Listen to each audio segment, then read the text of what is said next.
Channel of Vadodara. Chhota Udepur જિલ્લાના સંખેડા તાલુકાના વડદલી ગામની ગોચરની જમીનમાં ગેરકાયદેસર થતા રેતી ખનનને લઈને ગ્રામજનો વિફર્યા હતા અને મામલતદારને આવેદનપત્ર આપી આ રેતી ખનન બંધ કરાવવાની માંગ કરવામાં આવી હતી। છોટાઉદેપુર જિલ્લામાં રેતી ખનન મોટા પાયે ચાલે છે। જિલ્લામાં 200 કરતાં વધુ રેતીની લીઝ આવેલી છે, જેમાંથી દરરોજ હજારો ટ્રક રેતી નીકળી રહી છે। ત્યારે આ રેતી ખનનનો લાભ કેટલાક માફિયાઓ પણ લઈ રહ્યા છે। સંખેડા તાલુકાના વડદલી ગામે આવેલ ગૌચરની જમીનમાં ગેરકાયદે ચાલી રહેલા રેતી ખનનને કારણે ચોમાસામાં ખેડૂતોની જમીનનું ધોવાણ થાય તેવી શક્યતાઓને લઈને ગ્રામજનો વિફર્યા હતા। ગ્રામજનોએ પહેલાં તો ગૌચરની જમીનમાં ચાલી રહેલ આ રેતી ખનન ઉપર હલ્લાબોલ કરીને ખનન કરતા મશીનને બંધ કરાવ્યું હતું અને સંખેડા મામલતદારને લેખિતમાં આવેદનપત્ર આપ્યું હતું। ત્યારબાદ ગોલા ગામડી ખાતે આવેલ ખાણ ખનીજ વિભાગની ચેકપોસ્ટો પર જઈને ખાણ ખનીજ અધિકારીને ઉગ્ર રજૂઆત કરી હતી।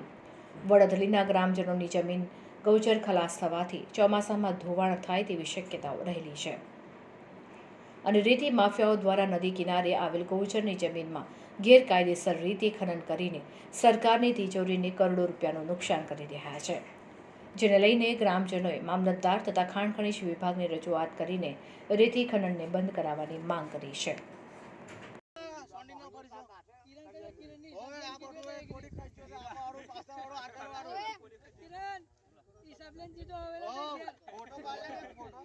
અરે વિડિયો આવી જશે ફોટો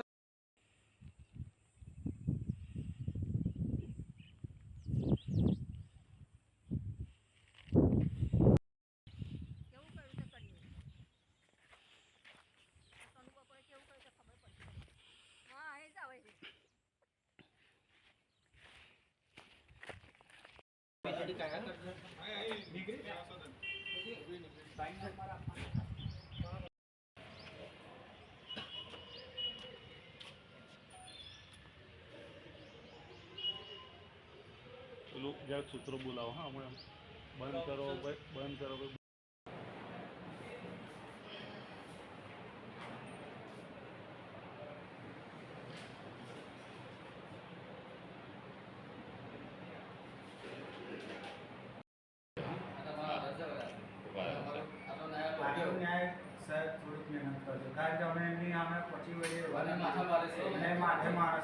माथा भारे मानस है અને છેલ્લા 2-4 વર્ષથી બહુ બેફામ ખનન ચાલી રહ્યું છે। મસાણની જગ્યાઓ આ તો કાયદાનું કામ કરશે। મહેરબાની કરી અમે પૈસા કરકે પહોંચી વળેવા ને એ માથા ભારે માણસ સહી સહી પૂછું આ સહી ને આમાં તમારી સહી કઈ છે સહી આની અંદર હોય ને આમાં થોડું હશે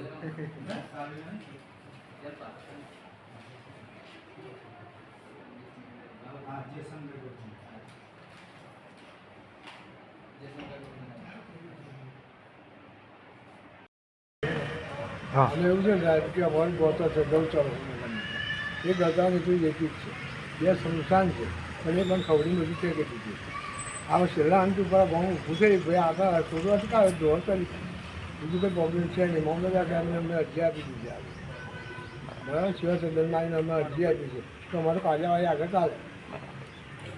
શું નામ આપનું? ભોગીલાલ પરસોત્તમ। ઓકે કઈ ના રહીશ કેટલા ટાઈમ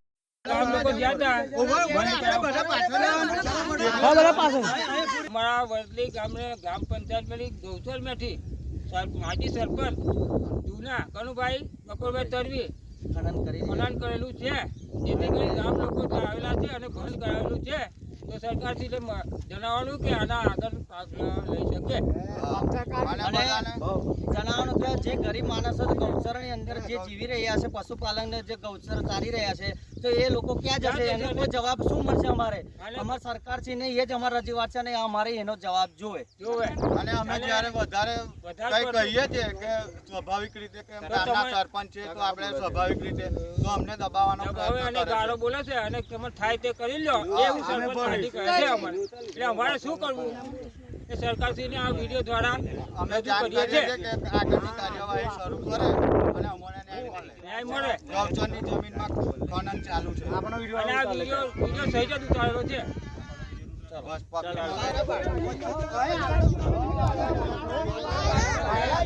બસ